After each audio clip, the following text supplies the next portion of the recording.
A paz do Senhor Jesus Cristo para você que está ouvindo esse áudio.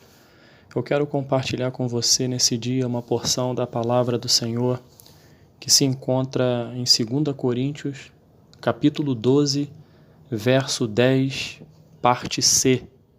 Um versículo, uma parte bem curta que diz: pois quando sou fraco é que sou forte.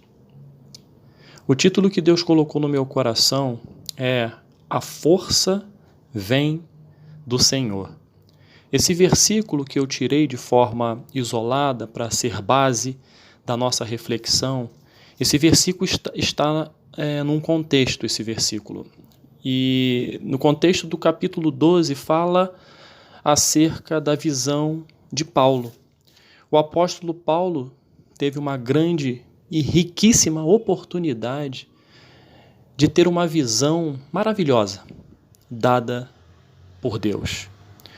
Nessa visão, ele viu o chamado terceiro céu, ele viu o paraíso, ele ouviu palavras no paraíso que ao homem não poderiam ser reveladas.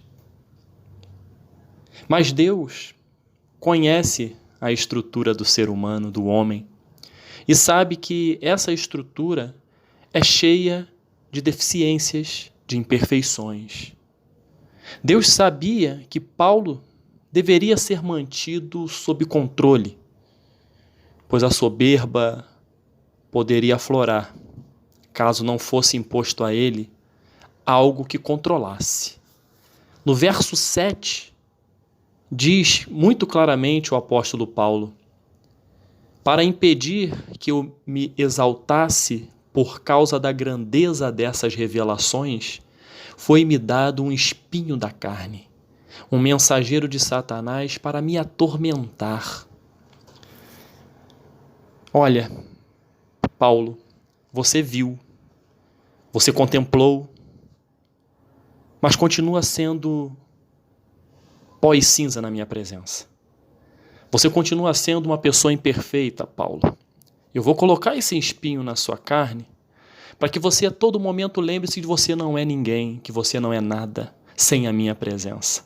Sem a presença de Cristo na sua vida, Paulo, mesmo tendo esse grande privilégio de ter visto tantas coisas onde outros que também tinham intimidade comigo não viram, mas Paulo, eu te conheço, sei da sua estrutura, e esse espinho na carne, que nós não sabemos o que foi esse espinho na carne, vários teólogos, estudiosos da palavra, colocam as suas observações acerca disso, mas fato é que na Bíblia não diz o que era esse espinho na carne.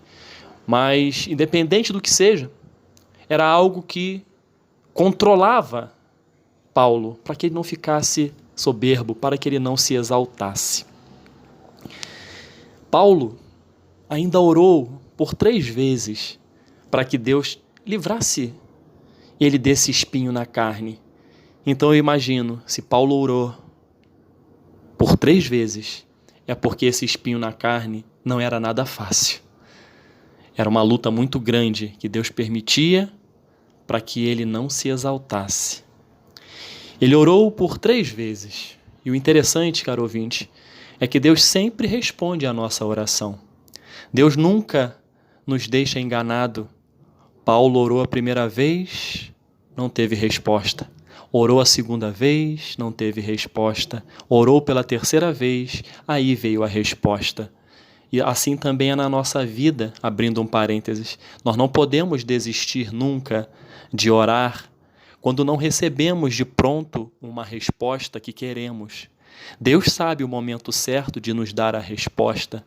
Deus sabe o momento certo de dizer ao nosso coração aquilo que a gente está perguntando e indagando.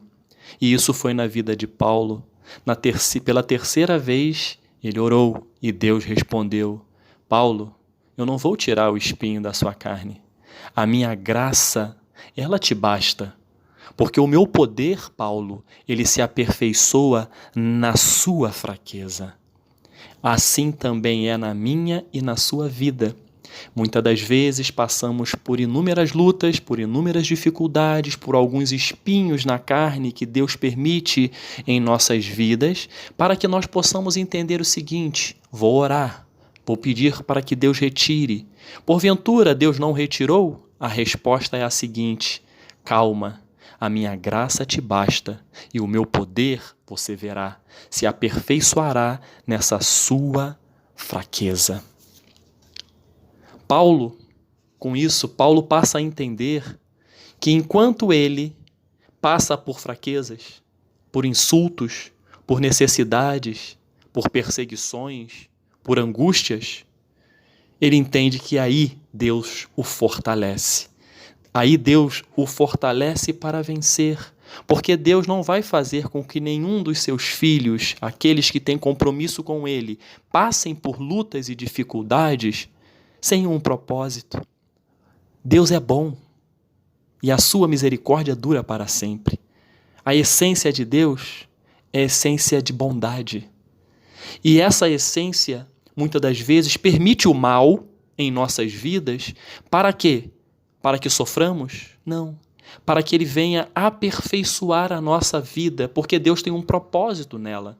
Ele vai nos moldar, Ele vai nos lapidar, e para isso precisa ser impresso em nossas vidas uma força que venha nos ensinar, que venha fazer com que cada um de nós entenda que naquela luta Deus continua conosco e Ele está nos moldando. E assim foi na vida de Paulo. E ao final de tudo, foi o versículo que nós lemos, Paulo diz: pois quando sou fraco, é que sou forte. Na nossa visão humana, você pode estar se perguntando, mas como pode? Quando eu sou fraco, é que sou forte. Isso não faz sentido. Ou eu sou fraco ou eu sou forte. Se eu sou fraco, como é que eu sou forte? Mas as coisas de Deus, elas são assim mesmo.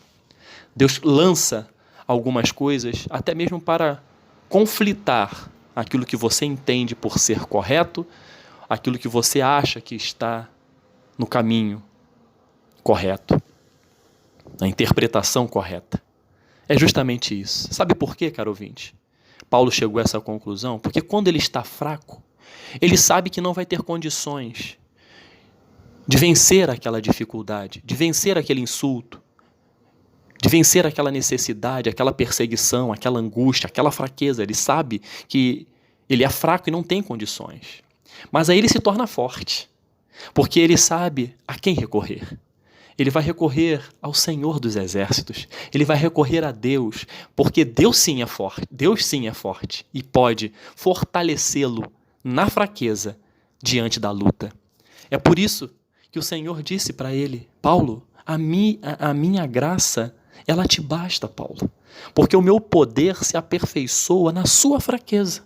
Quando você reconhece que é fraco, você reconhece que não tem condições de vencer esse obstáculo e recorre a mim, está sendo aperfeiçoado o meu poder na sua vida para a minha glória. Nós temos exemplos na palavra de Deus de homens e mulheres que tiveram essa experiência em suas vidas e eles viveram o título da nossa reflexão: a força vem de Deus. Um dos grandes exemplos, que muito conhecido na palavra de Deus, Davi, no seu confronto contra Golias. Humanamente, Golias guerreiro, preparado, bem equipado, acostumado com a guerra. Davi, um pastor de ovelhas, um jovem. Como, em sã consciência, Golias iria perder para Davi um confronto? Tentaram colocar as mesmas armas à disposição de Davi para lutar com Golias. Botaram a armadura, espada pesada, capacete pesado. E Davi falou: não quero isso. E Davi chegou diante de Golias e disse: Golias, você vem diante de mim com espada, com lança, mas eu, Golias, vou diante de você em nome do Senhor dos Exércitos. Davi estava com sua arma, era funda. Davi tinha as suas munições, 5 pedras lisas do ribeiro, e precisou apenas de uma pedra para derrotar Golias, porque Davi não foi diante de Golias com a sua força, não confiando na funda, não confiando numa das 5 pedras lisas do ribeiro. Davi foi diante de Golias em nome do Senhor dos Exércitos. E quando isso acontece na nossa vida, caro ouvinte, independente do Golias que se levante contra nós, independente da luta que você está passando, Deus fala: minha graça te basta, e você usa e vai na força do Senhor, você vai vencer o Golias. O que aconteceu, você sabe, bastou uma pedrinha sendo lançada pela funda na cabeça do gigante e ele caiu. Assim vai ser na sua vida. A graça do Senhor te basta, mas no momento certo, a pedrinha do ribeiro vai encontrar a fonte do gigante, da luta, do problema, da perseguição, da indagação, do seu sofrimento, da sua fraqueza, e o Golias vai cair. E o poder de Deus vai se aperfeiçoar nessa sua fraqueza, porque você vai entender que a força não é sua, a força não é do seu braço, a força não é do jeito que você acha que tem que fazer. A força, ela vem do Senhor. Outro exemplo clássico é Sansão versus os filisteus. Sansão, ele tinha força, não podia ser cortado o seu cabelo, ele era um nazireu, foi consagrado para isso, mas ele pecou. Ele deu ouvidos a uma mulher que não era para esta mulher entrar na sua vida, mas ele assim o quis. Aí vieram as consequências. Fato é que a força que ele tinha não existia mais. Ele foi usado como escravo, falaram mal dele, zombaram dele. Mas no momento certo, Sansão disse: eu sei de onde vinha a minha força. A minha força não estava no meu cabelo. A minha força era a força que Deus me dava. Por isso que eu era forte. E naquele momento final da sua vida, ele disse: Senhor, pela última vez, me conceda a força para eu vencer e destruir aqueles que afrontam o teu nome. E assim foi dado a ele a força novamente. Por que Sansão, seus últimos momentos, conseguiu vencer? Porque ele entendeu que a força, ela vem do Senhor. Caro ouvinte, essa palavra, ela nos ensina, neste dia, a entender que, independente das circunstâncias, Deus está conosco. Está passando por luta? O espinho na carne está doendo? Calma, a graça do Senhor te basta. O poder dele vai se aperfeiçoar na sua fraqueza. Você vai vencer aquilo que está diante de você, o Golias, os filisteus, você vai vencer, mas não com sua força, é com a força que vem do Senhor. Você pode até pegar a funda, você pode até separar 5 pedrinhas do ribeiro, mas a vitória não vai vir por conta da pedrinha, a vitória virá pela força que vem do Senhor. Não esmoreça, caro ouvinte. Deus está contigo. Deus está conosco. Quando você entender que quando você está fraco, você está forte, é porque você vai buscar a presença de Deus e Ele vai te fortalecer, Ele vai responder às suas indagações, Ele vai trazer à existência aquilo que não existe. Isso você tem que entender neste dia. Quando você está fraco, você sabe a quem buscar e este Deus vai te fortalecer diante das lutas. Que Deus nos abençoe, que você tenha um dia de vitória em nome de Jesus. Amém.